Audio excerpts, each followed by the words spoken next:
Hey, this is H1. We're going to be running it back with another episode talking about chess knowledge, chess wisdom, and chess understanding again. And today I got a doozy of a game for you. I know the previous video I talked about Magnus Carlsen losing in 20 moves, but the thing about like being an angry chess player that loses in 20 moves is that, so one thing, there's two options that can happen in that tourney, is that they're gonna keep on losing in that tournament, and they're just easy pickings that everybody just pummels down until he has no life inside of him. Or the next game that player has, which kind of shows that chess is somewhat a mental game, the next game that player has just get brutalized by the person that lost so miserably the last game. And that's exactly what happened.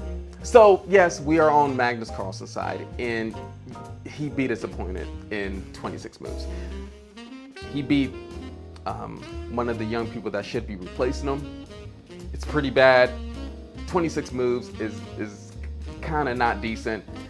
I'm sugarcoating it because I like the other player too, and if I did meet him, hey, what's up? But yeah, we're gonna be going over this game that Magnus Carlsen demolished you. Let's get into it right quick. We are the white pieces, and our opponent is Pregnadad, and Magnus Carlsen is the white pieces. Just repeating that. Anyway, we got E4, C6 going into the Caro-Kann defense. Gotta stop listening to Gotham chess. Knight to F3, D5, and now we got this tension in the center here. What variation is Magnus Carlsen gonna do? They're gonna go into this, D3. D3 is kind of a weird move that usually doesn't happen. It's definitely not the top, maybe not the top 3 moves that white could have done here. Maybe like Knight C3, takes, push up the pawn, but D3, I don't know. Maybe Magnus Carlsen trying to go into like a King's Indian attack type of structure. Let's see here.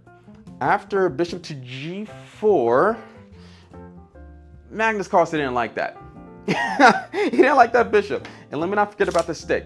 He didn't like the bishop, so he decided to hit that bishop with Hector, H3.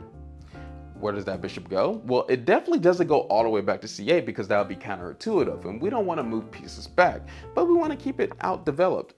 What black wants to do, they want to eventually do this move E6. They can't do bishop C8 and then E6. That's a no-go. But after bishop to G4, you're kind of taking a risk of your opponent doing this sort of moves. Bishop to H5, queen to E2, and these are just fine. E6, and then G4. I know, we got another G4 position in here. Magnus Carlsen is not playing around, and he's already partially winning because the engine is like, no, you're already a 0.57 lead here.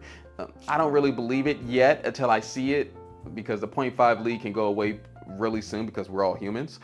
But I mean, if I see G4 by a former world champion going against me,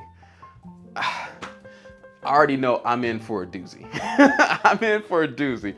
And after bishop to G6, because you don't want to lose a bishop, the world champion is trying to trap your bishop. It's like, what, is this really allowed in chess? Like, shouldn't we be developing pieces doing like moves like Knight C3, Bishop D2, Castle Queen side, Bishop G2, etc.? Shouldn't we be doing moves like that? No, we should be trying to trap pieces here. And the only reason why these moves are legitimate is because, first of all, black doesn't want to be down in material, and number 2, like, we're threatening something. If you're threatening something, then you can do other moves in the opening, but you have to be prepared also too. After H4, D takes on E4.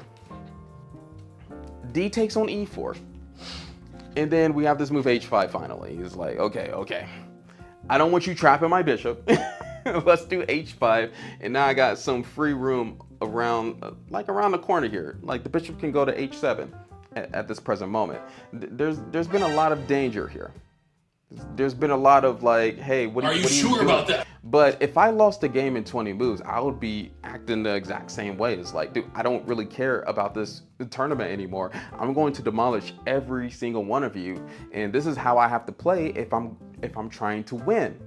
And this is what grandmasters do all the time. Like if they're trying to win, they're gonna come after you, even if it's a little bit inaccurate. So what? The psychology of doing a move like G4, H4 is far beyond whatever logic there isn't in this opening. So after H5, G5, and this is completely normal too. They like Pragnadad is probably used to this. G5 and knight to D7 here, and then we have a knight B to D2. Knight B to D2, not the most aggressive move, but just wait and see. It's not losing either. White still has a lead here. Black doesn't have any type of lead. For instance, maybe it's because white has a lot of space. Maybe we're gonna be seeing moves like B3, Bishop B2. I don't know yet. I don't know yet. After Queen C7, B3, and then we have Knight to E5. Knight to E5. Generally, if you don't know what's going on in the opening, you want to exchange pieces, so maybe this is a good idea. But I think a previous game this last week, it didn't really work out in Wesley So's favor. Let's see if it works out in Pragnadad's favor. Bishop to B2, attacking that knight on E5, and now this kind of forces that knight to do something here. What does that knight do? Nothing, because he was like, okay, let me keep on developing pieces. Bishop to D6, develop that, keep that knight right there. That pawn on G7 is gonna be unprotected for a minute, but at least our knight is on E5. You know, if you want to trade all these pieces, that's fine with me. I don't know what's going on in this opening with moves like G4, H4, G5. What does Magnus Carlsen do? He's like, okay, you got that. Usually, if there's no exact threat in the position, keep on following opening principles. And we don't want our king to stay in the center if we want to explode the center, if we want more lines targeting their king in the center. And so why not castle queenside? We're definitely not castling kingside. We pushed up G4, H4. Once you do a move like that so early in the position, you're already telling your opponent, oh, they're either going to keep their king in the center or they're going to castle queenside. So I should already be prepared for this. Castle queenside, knight to E7, interesting. And then we got this move, knight to E1. Once grandmasters start going backwards with their moves, it's already a done deal. I'm glazing too much. I get it, right? But he's one of the best players in the whole world, so you're gonna have to allow it. After knight to E1, the main plan is pushing up this pawn to F4. And now it's kind of like punking black's pieces, trying to figure out what this knight is actually doing. Are you gonna actually commit to doing this move knight to G4? Or are you going to move back with this knight to D7? You're gonna be losing. You're gonna be losing if you go knight to D7, and that pawn on G7 isn't protected. They castle queenside. It was like, okay, hit me with your best shot. You know, he's like, just hit me. What you think this is? What if I told you that this game actually ends in the next 12 moves? Weirdly enough. Bishop H3, developing the last piece, Bishop H3, King B8, because usually if you queenside castle, you want to do that extra king move to defend the A pawns here, because the A pawns is usually unprotected when you castle queenside. King B1, they both took the necessary steps, and then we have this move knight to C8. Inaccurate move, but the game still continues. Yes, white has a 2-point lead, and he probably has a 2-point lead because of this powerful move F4. And that was the reason why this bishop went to H3. Now this knight can't go to G4 because bishop takes on G4, and we're just up a pawn, right? I don't know. Let's see. After F4, knight to G4, bishop takes on G4, pawn captures on G4, pawn captures on G4, bishop takes on G7. Not too early. We can't do queen takes on G4 because bishop H5 is a skewer, and then after the queen moves, bishop takes on D1, and that was a big trap there. We don't want to fall for that, unless there's like another tactic afterwards.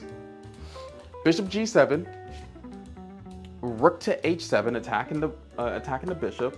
Bishop to F6. Now this bishop is the best piece of the position. This bishop, I would even claim, is better than the queen on c7, because that queen on c7 isn't really doing anything. It is keeping the battery along this diagonal, and it would have been beneficial if the king was over there, but the king is over here. The queen should be over here somewhere trying to attack. The queen should be doing something more useful in this position, but it's not. This knight on c8 isn't doing nothing. This rook on d8 has to move somewhere. And so after bishop to f6, which it was attacking the rook, rook to d7 here, and then we have knight to c4. Those knights are going to get into the position. They got so many different squares where they can go. It's impossible to block them. This rook is activated on the d file now. This rook on h7 is just another pawn. This bishop on g6, even though it's targeting this pawn, it got some activity, but it's sitting there like another pawn. If this bishop was right here, that h pawn would have just been rolling up the board right now. What is going on with black's position? After knight to c4, bishop takes on f4. You got to take the pieces that your opponent gives you at this point. Like, this is losing. Look at how the knight went to e1 to d3, and you can already tell the benefits in the pieces. You can already tell the benefits of why the knight moved to e1, f4, knight to d3, massive combo. We're taking care of all the dark squares in the position. And that's kind of what you do when you don't have that light square piece anymore. And so after knight to d3, bishop to g3, the knight moved forward even more. We're gonna just, never mind that inaccurate move. What did the computer want? They wanted the rook d to g1, skip that move. Knight to c5, attacking the rook on d7, and if the rooks trade, then our piece is gonna get better. Who cares about this pawn on h4 when our rook is gonna be coming into d7?